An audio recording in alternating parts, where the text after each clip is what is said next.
Participação especial. E chegou agora o grande momento da nossa participação especial e nós já estamos aqui com ele, professor Leandro Quadros. Boa noite, professor. Boa noite, Lu. Boa noite, Almites. Hoje estou vendo a Lu e o Mites. Que coisa boa. Olha que coisa boa, e nós estamos vendo e te ouvindo muito bem. E a gente fica muito feliz quando isso acontece, não é mesmo? Muito bom, muito bom. Satisfação estar com vocês e uma boa noite para o nosso ouvinte, né, da rádio, que tem acompanhado com tanto carinho a programação que é feita com muito carinho para você, amigo ouvinte. É verdade, professor, é verdade. E hoje temos aqui algumas pessoas que a gente ainda não tinha visto a presença deles aqui no nosso programa e a gente fica imensamente feliz quando nós fazemos novas amizades, né, como Ótimo. esses que estão deixando recadinhos para nós aqui. Então, queridos, participe e compartilhe.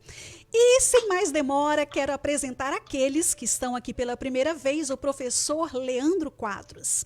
O professor Leandro Quadros, ele é mestre em teologia, ele é pós-graduado em jornalismo científico, apresentador do programa Na Mira da Verdade, na Rede Novo Tempo, aí no Brasil. E nós aqui dos Estados Unidos também temos o privilégio, a honra de tê-lo aqui conosco também, com o programa Na Mira da Verdade.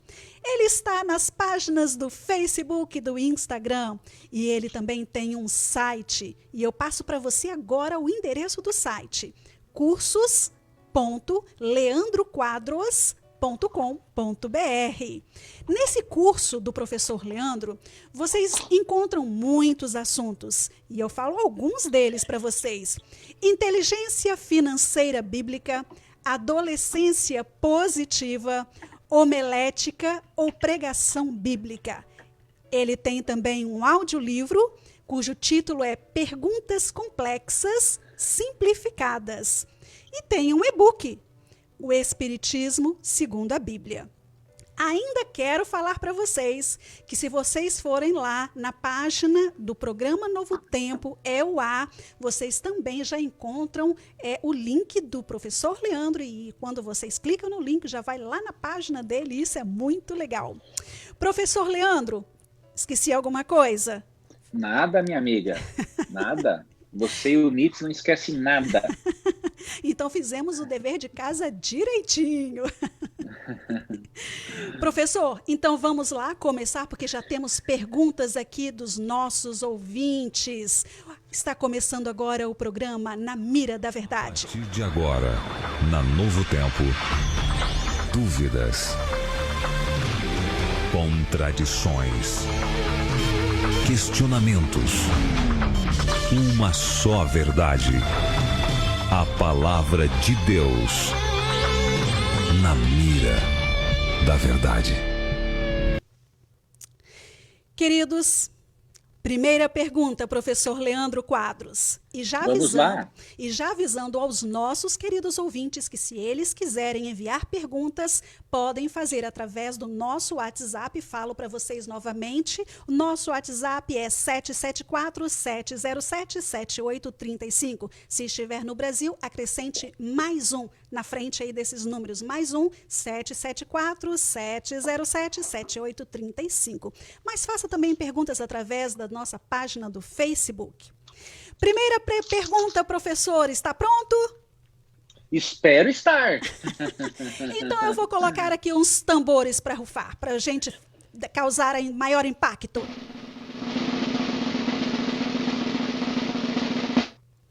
E a pergunta, professor, é bem ousada, acredito eu. Professor Leandro Quadros, por que Jesus ressuscitou Lázaro, mas não livrou João Batista da morte? E olha que eu ainda poderia acrescentar, né, algumas coisas, porque algumas pessoas hoje a gente está perdendo e outras estão sendo libertas, curadas. A gente poderia até acrescentar isso, professor, nessa pergunta do nosso ouvinte. Uhum. Olha, nós temos, Lu e amigo ouvinte, parte das respostas, mas não temos todas as respostas. Por quê? Não que as respostas não existam, As respostas existem, mas a nossa mente, né, corrompida pelo pecado, ela não é apta para entender todas as respostas. Mas a resposta principal que eu dou para você e que vai te ajudar a compreender esta e outras questões se chama conflito cósmico. Nós temos que entender, a nossa religião, ela adquire o entendimento quando a vislumbramos através da moldura do conflito cósmico entre o bem e o mal.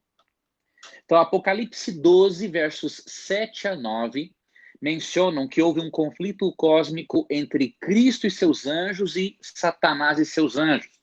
Eles foram expulsos para a terra e, de acordo com Gênesis 3, este conflito se transferiu para o planeta. E como resultado deste conflito, os nossos primeiros pais pecaram. E ao eles pecarem, nós recebemos, geneticamente, diríamos assim, hereditariamente, natureza pecaminosa. Sim. E qual é o salário do pecado, diz Romanos 3:23? A morte do pecador. Então, o que acontece? Pessoas boas morrem porque o pecado é tão terrível que ele não escolhe a quem ele vai afetar. Ele afeta bons e maus. Mas aí você pode me perguntar por que Deus permite? Algumas razões eu posso lhe dar, não todas. Primeiro, Deus permite a existência do pecado porque Deus tem um respeito profundo pelo livre-arbítrio de suas criaturas.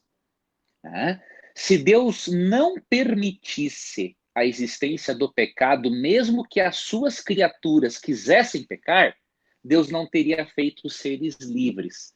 E isso não combina com a essência de Deus, porque 1 João 4, 8 e 16 diz que Deus é amor. E um ser que é essencialmente amor, ele sabe e ele sente que amor não se impõe, amor se conquista. Então, em primeiro lugar, o mal existe porque Deus respeita o livre-arbítrio de suas criaturas. Segundo lugar, Deus não ficou de braços cruzados para o mal. Ele veio pessoalmente resolver o nosso problema. Então, seres humanos sofrem e morrem, com certeza, mas ninguém jamais morreu e sofreu como a segunda pessoa da divindade, que é Jesus Cristo. Ele sofreu tanto que o seu coração partiu ao meio. Tamanha a sua angústia. Por isso que quando colocaram uma lança do seu lado, saiu água do corpo. Por quê? Porque houve uma separação entre a água e os glóbulos vermelhos. Isso ocorre em casos raros de extrema angústia, porque todos os pecados da humanidade foram jogados sobre ele. Terceiro lugar, mesmo que Deus não queira a morte dos seus filhos, ele permite que o pecado siga o seu curso normal. E quarto ponto, Deus permite muitas coisas em sua soberania, porque ele sabe melhor do que nós o fim desde o princípio.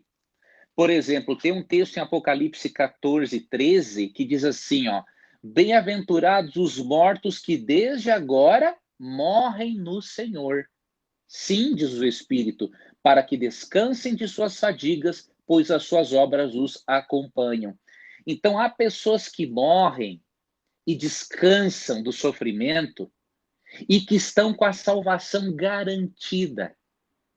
Então, Deus prefere permitir que essas pessoas descansem na morte do que elas ficarem vivas por mais alguns anos e perderem a eternidade toda. Agora, essas são algumas das respostas que temos se analisarmos sobre a moldura do conflito cósmico e da cruz. Mas realmente todas as respostas nós não temos. E no caso de João Batista, João Batista não foi livre da morte, mas Deus, na sua soberania, percebeu que na morte de João Batista, o sangue dele seria como semente. Lembra-se, tem uma frase que diz, que o sangue dos mártires é como semente. Quanto mais mártires morrem, mais pessoas se convertem. Verdade. Então, Deus tinha o seu propósito soberano. Ele queria que João Batista morresse? Ele não queria. Mas ele o permitiu porque ele olha o fim desde o princípio. Então nós temos parte das respostas na Bíblia, mas ao não termos todas, precisamos crer e confiar na soberania de Deus, porque no milênio, no céu, diz Apocalipse 20, versos 4 a 6 e 1 Coríntios 6, 2 e 3, lá nós teremos todas as respostas. Eu costumo dizer, Lu, se nós dissermos assim, eu não creio em Deus porque não tenho todas as respostas, então você não vai para o céu. É melhor você crer em Deus, não tendo todas as respostas, porque você chega no céu e lá você tem todas as respostas. É verdade. Não é? É. Então é isso que nós devemos fazer. O que podemos e devemos aceitar pela razão, temos que aceitar, porque a fé bíblica é racional. Diz Romanos 12, 2, que o nosso culto é racional. Agora, aquilo que nós não temos respostas, temos que confiar, ter fé em Deus, na sua soberania, né, e vivermos pela fé, que como diz, né, Abacuque 2:2, o justo viverá pela fé.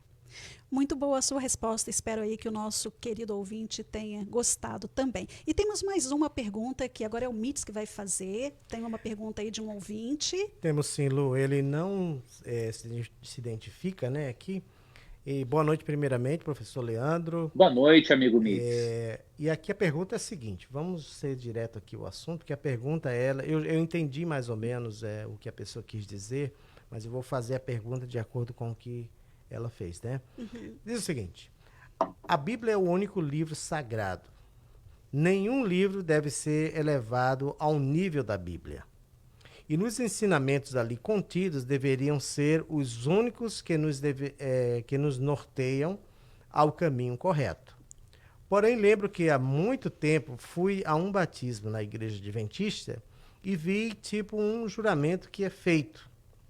Nessa frase que as pessoas que se batizam pronunciam, repete com o pastor. Está a seguir os ensinamentos de Ellen White e considera que ela foi uma profetisa ou algo assim.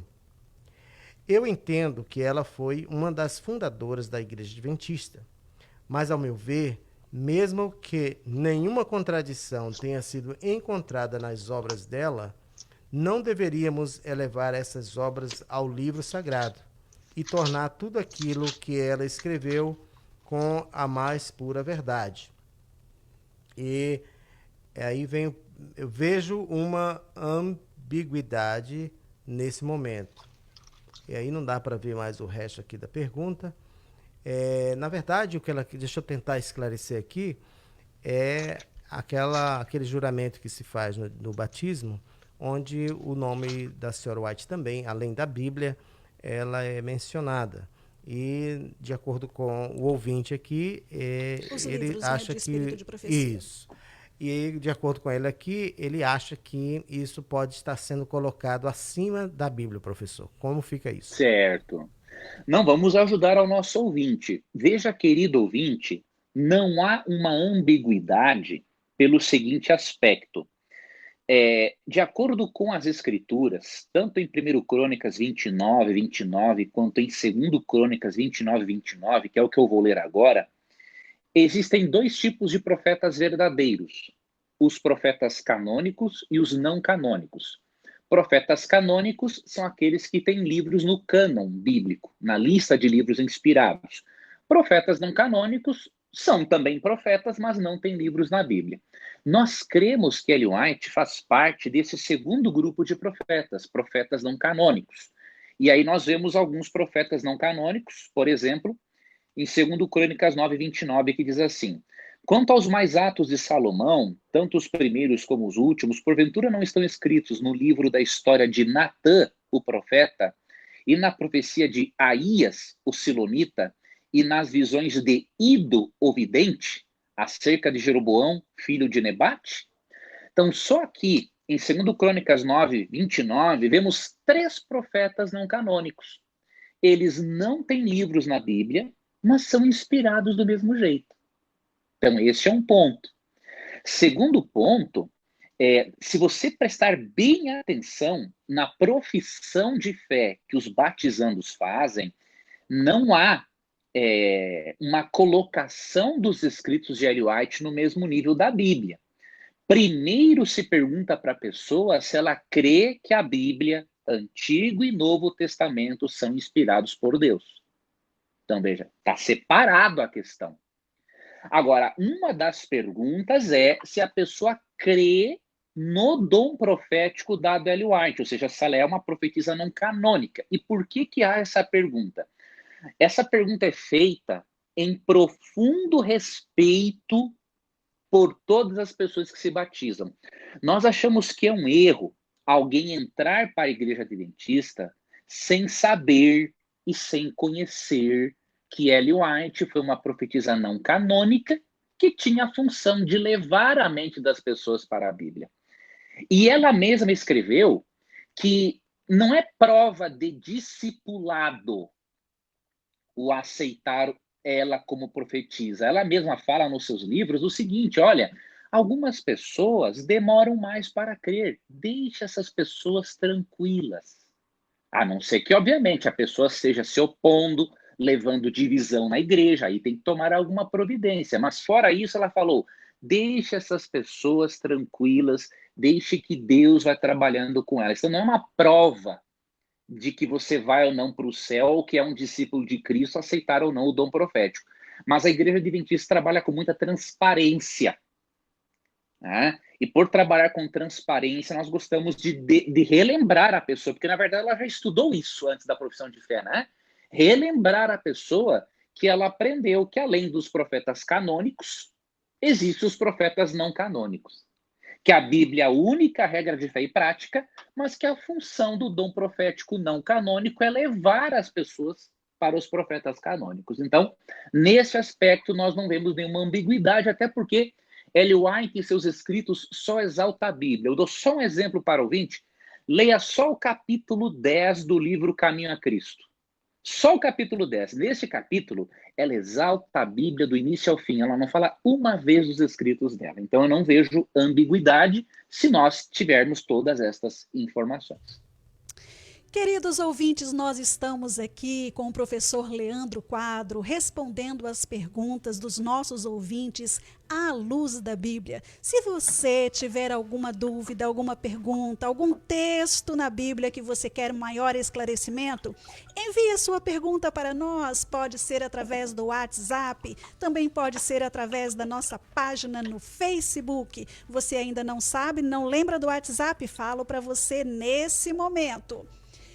Mais um para quem está no Brasil, 774-707-7835. Mites, nós temos mais perguntas aí?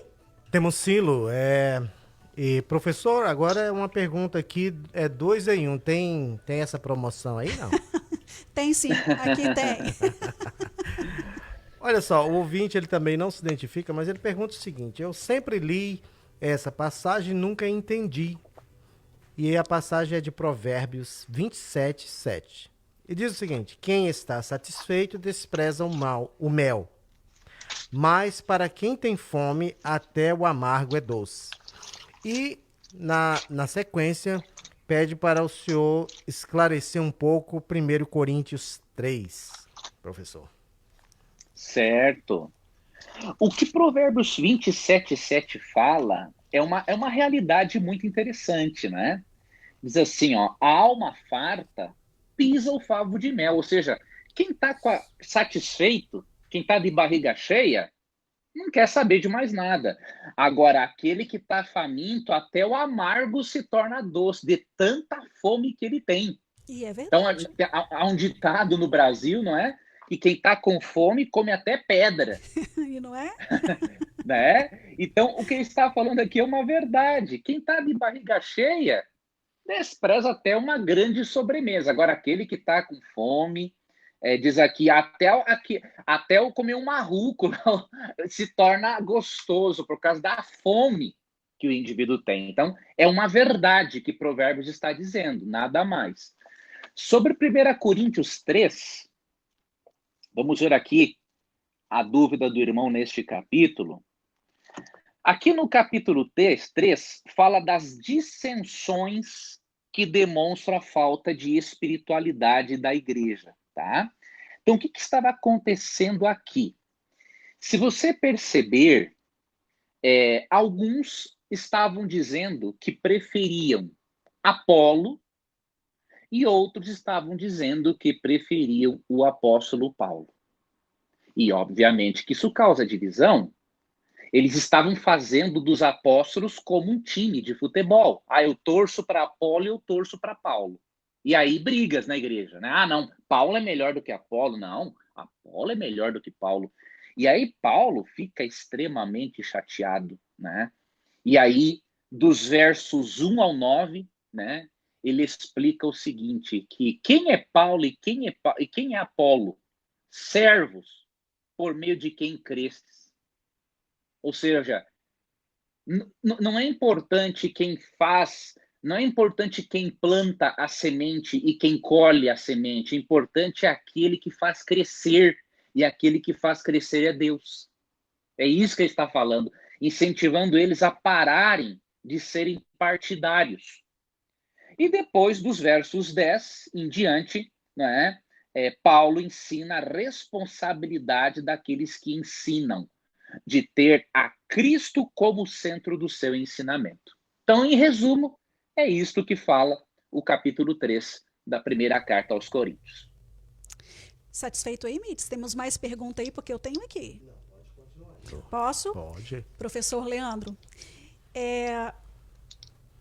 engraçado que as perguntas, elas vêm, né? O Espírito Santo parece que vai tocando nas pessoas. E essa pergunta, ela tem a ver com uma pergunta que já foi feita hoje. E fala o seguinte, professor Leandro, aqui quem fala é Ana Cláudia. E ela continua, muitas denominações dizem e acreditam na revelação. Já ouvi pessoas dizendo que Deus revelou através de sonho, através de sinais, etc. Essas revelações, elas existem? E se existem, se sim, como discernir se elas vêm de Deus? Muito boa pergunta, Ana Cláudia, né? Isso. Veja bem, Ana Cláudia, biblicamente, tá? Revelações têm a ver com o dom profético. E em Números capítulo 12, verso 6, Deus diz assim, que quando há um profeta entre nós, Deus se faz conhecer a ele por meio de sonhos ou visões. Entretanto, temos que ter um cuidado, porque os dons espirituais, os dons do Espírito, eles também são falsificados. Há coisas que Deus revela por meio de sonhos e visões a um profeta. E há coisas que alguém sonha, que são de conteúdo religioso, que não indica necessariamente que a pessoa é profeta. Por quê? Eclesiastes 5, verso 3 diz que dos muitos trabalhos vêm os sonhos. Então, isso indica que quando nós estamos muito envolvidos com alguma coisa, a possibilidade de sonharmos com aquilo é bem maior. Então, quem está muito envolvido com religião, sonha com conteúdo religioso. Quem está envolvido, quem assiste muito filmes de terror, vai ter conteúdo, o sonho, o conteúdo vai ser dessa forma. Quem está extremamente envolvido com o seu trabalho, o conteúdo do sonho tem a ver com isso. Então, nós não podemos acreditar que toda pessoa que tem sonho religioso é profeta. Então, como que você avalia se essa revelação vem de Deus ou não? A Bíblia te dá alguns critérios, tá? Primeiro critério, a vida do profeta tem que ser coerente com aquilo que ele ensina. Isso está em Mateus capítulo 7, versos 15 e 16. Acautelai-vos dos falsos profetas, que se vos apresentam disfarçados em ovelhas, mas por dentro são lobos roubadores. Pelos seus frutos os conhecereis. Colhem-se, porventura, uvas de espinheiros ou figos de abrolhos? Ou seja, você vê a vida daquela pessoa que diz ter a revelação. Como ele trata a família, como ele trata a esposa ou o esposo, os filhos, como trata as pessoas na igreja, né? Então você tem que avaliar a vida daquele profeta. Se ela não condiz com a revelação, mesmo que ela se cumpra, ele é um falso profeta.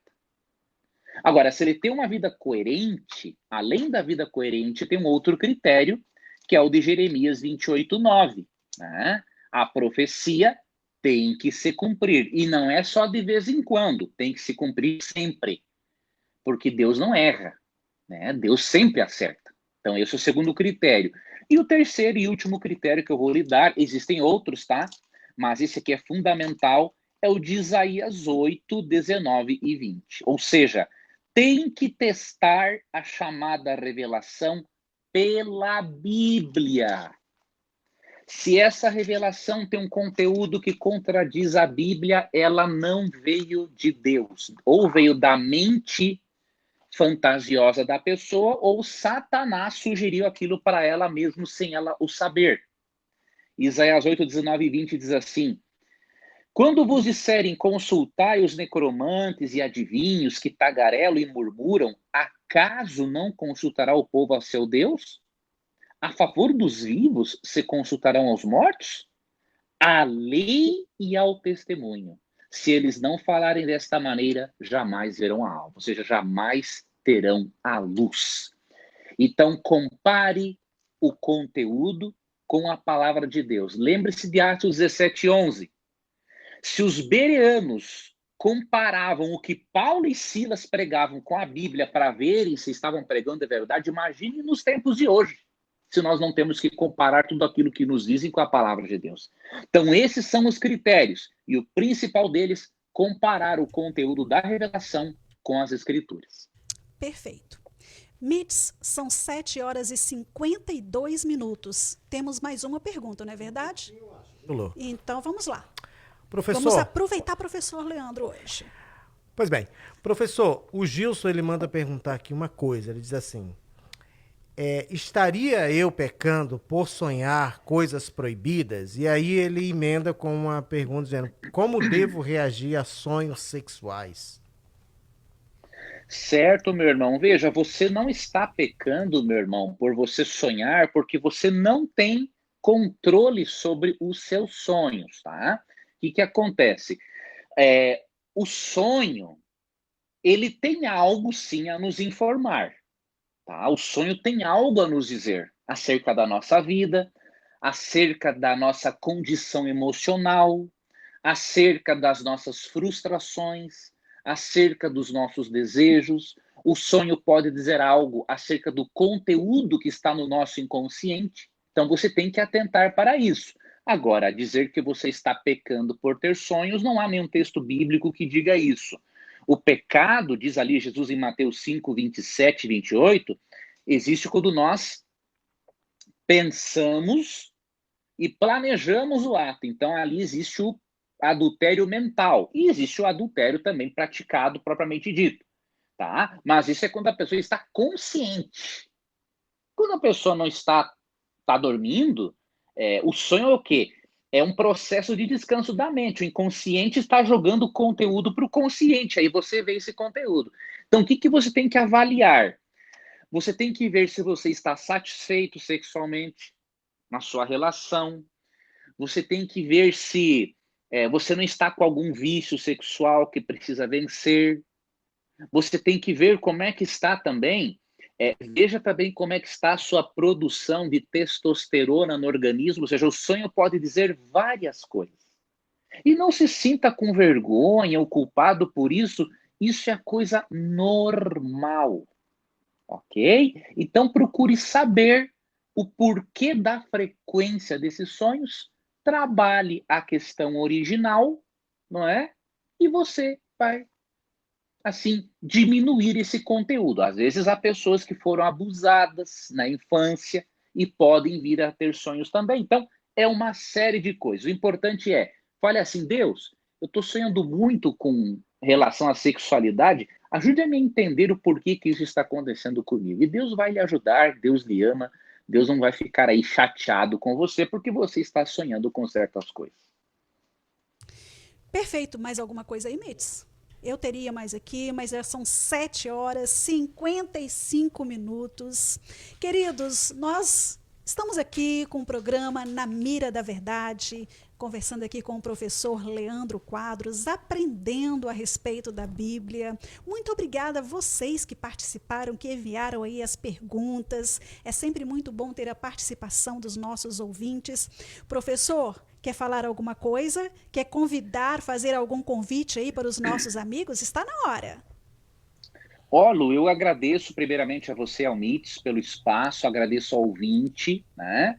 Eu vou estar no horário do Brasil às 9 horas da noite, vou fazer aqui uma live nas minhas redes sociais. Então, se alguém quiser acompanhar uma live, meu Instagram é Leandro Quadros NT, abreviatura de Novo Tempo. YouTube também, Leandro Quadros NT, e Facebook a mesma coisa. Então, independente da rede social, se você quiser acompanhar a live depois da rádio, tá? Não é para perder a programação da rádio. Depois da rádio, se quiser acompanhar a live, estarei ali respondendo mais algumas dúvidas de internautas. Professor, olha, chegou uma pergunta, eu sei que nós já estamos aqui com o nosso tempo Pode esgotado, lançar a pergunta, mas sem eu quero, problema algum. a gente pode até só responder assim, superficialmente, e na semana que vem a gente leva mais a fundo. A pergunta Sem da problema. Nadir, ela é aqui de Leominster, e ela pergunta assim, o que aconteceu primeiro? Satanás foi expulso do céu ou Deus criar a terra? Certo. Primeiro, nós temos como ver que Satanás foi expulso do céu, tá? Agora, obviamente, temos que analisar isso com mais detalhes, né?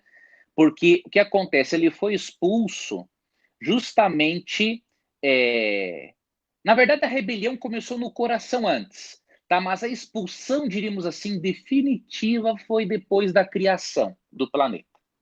Tá? Mas nós temos como detalhar isso, mas vamos pegar alguns textos bíblicos, alguns textos da comentarista cristã Ellen White, e aí vamos poder esclarecer melhor esse assunto. Então, Nadir, semana que vem, essa vai ser a primeira pergunta que nós vamos retornar e fazer para o professor Leandro, e ele então vai te explicar com toda a luz da Bíblia, para que você possa entender melhor. A sua resposta foi só um pouquinho respondida, assim, a base, mas ele vai trazer o fundamento disso tudo, tá bom, querida? Então, semana que vem, não perca, né? Quinta-feira que vem, não perca o programa Novo Tempo, que você terá a sua resposta. E ela já respondeu aqui, obrigado pela atenção, nós é que agradecemos aí a sua participação. Então, professor, voltando aí, são 7 horas e 58 minutinhos, voltando aí, então, o que hoje nós temos live, né? Qual é o endereço na página do Instagram? Leandro Quadros NT, abreviatura de Novo Tempo. Perfeito. Está lá no Facebook também? Também, mesmo endereço, YouTube. Vamos transmitir aí para quem quiser assistir. Leandro Quadros NT, abreviatura. 9 horas da noite. Não, perdão. 9h30, horário aqui do Brasil. 9h30 até as 10h30. Queridos, nós ficamos aqui com o programa Na Mira da Verdade.